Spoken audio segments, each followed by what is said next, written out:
Hello, I'm Lyle, the founder and CEO of the Shores Treatment and Recovery, and today we want to talk about who's to blame for the opioid crisis and epidemic that we're experiencing. There's a lot of factors involved, so it's hard to find a single person or entity or industry to blame. We've always had opioid use, and we've gone through cycles of use. 30s and the 50s and the 70s, we saw heroin rise dramatically. The methadone programs arose out of that. So it's always been an issue, but why is it such a big issue now? And there's a few things that have happened to cause this. There was a period in time where the American Medical Association had a doctor start evaluating pain scales. It was never a part of the general practice before. Now, anytime you go to the doctor, they're asking you a 1 to 10 because they're now told that they have to treat pain as a specific condition. So that was one of the factors that started us looking more closely at pain treatment. And from there, we then have the pharmaceutical push.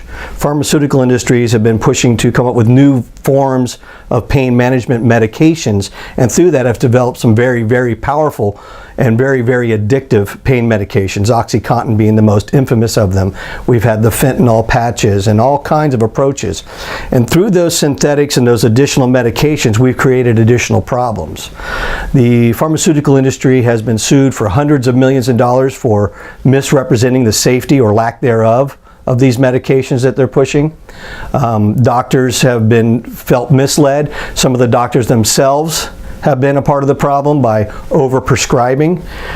Certainly there's a recent article that came out through the Boston Globe about doctors getting cash or additional funds for each prescription they write, which is incentive to write more, not less, and therefore put their clients at risk. There's the pill mills that we dealt with 10 years ago or more. I met with several local sheriffs who knew that this was a problem, and they knew that they were developing task force to go after the pill mills. And they all also knew at the time that the pill mills had already created a large group of addicts. There was a pipeline running from Florida to Kentucky and all over with these people transporting these pills from the pill mills. So what was going to happen when those pills were removed from the market? Well, we knew in advance that those people were already addicted and they would likely turn to street drugs, which is in large part what we saw happen. Between that and the crushing of the pill mills, we saw a dramatic increase in the price of street value of those pills. So heroin became an easy alternative. Then we get into the profit margins from the street level dealers. So part of the reason we're seeing this as an epidemic now isn't so much that more people are experiencing addiction, although that's partially true, but they're experiencing an addiction that will kill them and kill them quickly.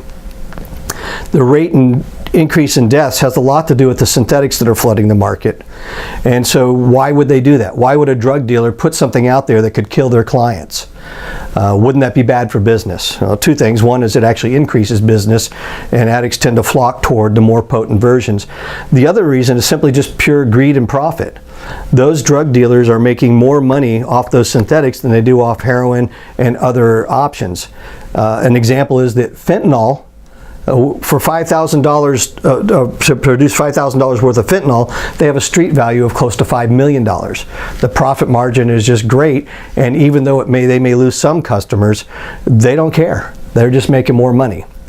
All these factors combined. Now, I hadn't mentioned the actual users, the end users, as being part of the problem. Certainly supply and demand is a big issue with any drug epidemic or any illicit use. If we can find ways to increase our prevention approaches and decrease demand, certainly we're going to decrease the number of people selling it on the street, number of people using it, and the number of people overdosing. That's easier said than done. We've been working on prevention methods for a long time, but we're getting better. We're beginning to see some changes in that. There's a lot more work to do, and I hope that you'll be a part of joining us in that work.